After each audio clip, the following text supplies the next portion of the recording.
Assalamualaikum warahmatullahi wabarakatuh. Pada kesempatan ini, saya akan menjelaskan mengenai dasar-dasar sebelum kita memulai usaha. Oke, usaha itu diawali dari rencana atau planning. Nah, planning ini jelas punya tujuan supaya pertumbuhannya secara maksimal. Apa saja yang harus dilakukannya? Nah, kita fokus dulu dalam planning. Oke, apa saja yang harus dilakukan ketika kita merencanakan satu usaha? Kita harus menjawab pertanyaan berikut ini sebelum kita melanjutkan langkah kita dalam usaha. WH question inilah yang menjadi landasan dasar sebelum kita berjalan lebih jauh. Pertama adalah produknya, kita harus tahu apa produknya. Produk tidak harus dalam bentuk barang, tapi bisa juga dalam bentuk pelayanan atau servis. Lalu kita juga harus tahu target marketnya kepada siapa, atau who, kepada siapa produk tersebut akan kita jual dan di mana. Jadi target marketnya jelas. Lalu kapan kita akan melaunchingnya, menjualnya kepada masyarakat. Lalu kenapa kita harus menjual produk itu? Makanya sebaiknya usaha itu berjalan dari masalah yang ada di lingkungan sekitar. Jadi produk kita menjadi solusi terhadap masalah tersebut. Dan yang terakhir yang harus direncanakan adalah bagaimana cara kita menjual produk tersebut atau how. Jadi 6 aspek ini merupakan dasar perencanaan sebelum kita langkah lebih jauh. Nah, di sini growth ini jelas ini adalah salah satu indikator kesuksesan. Nah, sukses itu tidak datang dengan tiba-tiba, tetapi ini datang melalui kerja keras, lalu ketekunan, proses belajar. Lalu jelas dari semua ini yang paling penting adalah kita harus mencintai apa yang kita kerjakan atau kita mengerjakan apa yang kita cintai. Jadi salah satu itu harus ada, dan itu the most important thing in running your business. Nah, apa itu kewirausahaan? Terdiri dari 2 kata. Jadi kewirausahaan terdiri dari 2 kata, yaitu wira dan usaha. Jadi wira itu pejuang atau tangguh, dan usaha itu ya perbuatan. Jadi perbuatan yang memang membutuhkan perjuangan, tidak bisa perbuatan yang tenang-tenang aja. Nah, karakter wirausaha atau seorang pebisnis harus minimal memiliki 4 aspek besar ini yang dirinci lagi seperti ini. Jadi komitmen itu salah satunya, di dalamnya ada tekun, memberi solusi dan tidak menyerah. Lalu ada fokus pada pencapaian dan tumbuh. Jadi ada sasaran yang akan kita kejar, tetapi harus tetap realistis dan jeli melihat peluang. Lalu ini ada inisiatif serta integritas yang tinggi, yaitu dapat bertanggung jawab dan dipercaya. Ini adalah karakter seorang pengusaha yang harus dimiliki. Nah, selain itu kita juga perlu kreativitas dalam menjalani usaha. Kenapa harus memiliki kreativitas yang tinggi? Karena di bidang usaha, dalam dunia usaha, persaingan itu sangat cepat. Kita tidak bisa menghentikan orang lain untuk tidak melakukan kreativitasnya. Jadi persaingan ini sangat tinggi dan cepat. Nah, persaingan inilah yang nanti harus kita nilai sebagai satu tantangan baru, bukan suatu hal yang harus kita menyerah. Jadi ini tantangan baru untuk membuat solusi yang inovatif, sehingga solusi itu memberi kita warna yang unik dalam persaingan ini. Oke? Dan persaingan pun bukan hal yang negatif. Persaingan dalam bidang usaha merupakan hal yang positif selama kita melihatnya sebagai satu tantangan baru, dan kita bisa bekerja sama dengan para pesaing kita. Bukan berarti para pesaing kita berarti harus dijauhi, bukan, tetapi kita bisa melakukan kerjasama dengan mereka.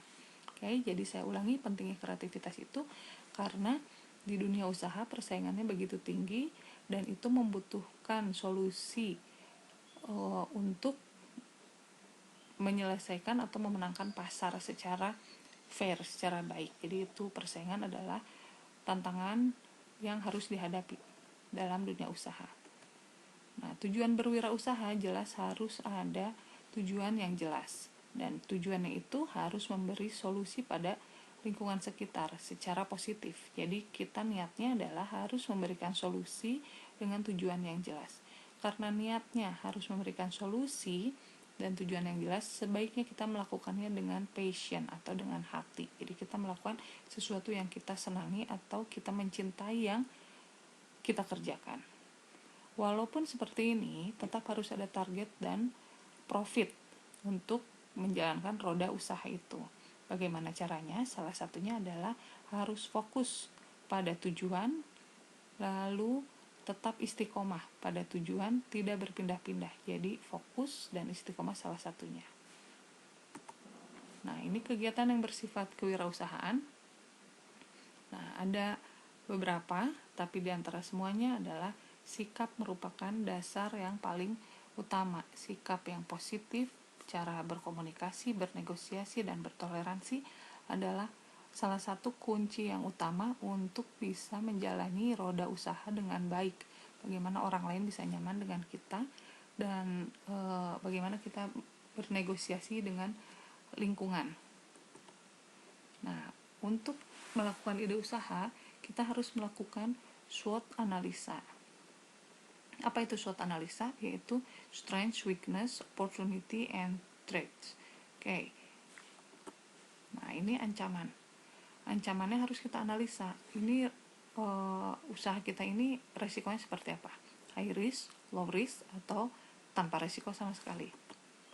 Lalu kelebihan usaha kita seperti apa? Lalu opportunity dan weakness. Opportunity itu peluang, weakness itu adalah kelemahan. Nah, SWOT analisa ini tidak hanya berlaku pada produk, tetapi pada manajemen. Jadi kita harus tahu SWOT analisa intern kita seperti apa. Jadi ancamannya seperti apa, kekuatannya, keuangan, SDM, segala macam itu harus kita analisa, tidak hanya produknya saja. Nah, ini SWOT analisis secara internal dan eksternal faktor. Eksternal faktor biasanya salah satunya adalah aturan-aturan pemerintah yang mungkin bisa berdampak pada usaha kita. Kalau internal bisa selain produk, bisa finansial, keuangan kita, lalu SDM kita. Cara mendapatkan ide bisa dari dua cara, dari diri kita sendiri, dari lingkungan. Nah, dari diri kita sendiri kita bisa telaah what is our hobby or from our background, atau dari bakat kita. Nah, dari lingkungan, it depends on the society itself, bagaimana permasalahan yang ada di masyarakat or sumber daya alam apa yang bisa kita olah. Nah, contohnya misalnya di lingkungan lagi seneng sepeda. Nah, bukan berarti kita membuat pabrik sepeda secara langsung, tetapi mungkin kita senang juga bersepeda, senang juga berolahraga, dan senang memodifikasi sepeda. Nah, lingkungan butuh bengkel atau orang yang ahli memodifikasi sepeda. Nah, berarti kita bisa berangkat dari lingkungan yang butuh dan berangkat dari diri kita sendiri yang menyenangi hal itu. Jadi kita bisa membuka peluang jasa memodifikasi sepeda. Jadi kamu melakukan passionnya dan memberi solusi kepada masyarakat. Nah, tipe wirausaha seperti ini depends on you, di bidang mana yang Anda senangi. Nah, ini untuk mendapatkan ide usaha tidak harus brand new ya. Jadi bisa jadi dengan meniru dan memodifikasi produk atau jasa yang sudah ada. Jadi dengan metode ATM ini yaitu amati, tiru, dan modifikasi. Nah, meniru dan memodifikasi itu melalui 4P, yaitu tempat, place, harga, produk, dan promotion. So, how you promote your product. Mungkin nanti bisa dibedakan yang lain. Mungkin lewat Instagram, kalian bisa memilih pakai platform yang lain. Nah, itu bisa menjadi peluang. Lalu produk mungkin bisa rasa yang berbeda atau repackaging. Nah, sesudah kalian pahami tentang ide usaha mengenai SWOT analisa dan mulai berjalan, hal yang tidak kalah penting adalah aset dan liabilitas. Pemahaman ini salah satu hal yang harus dipahami betul bahwa bahwa ada perbedaan antara aset dan liabilitas. Bahwa aset adalah segala sesuatu yang menghasilkan uang kepada kita.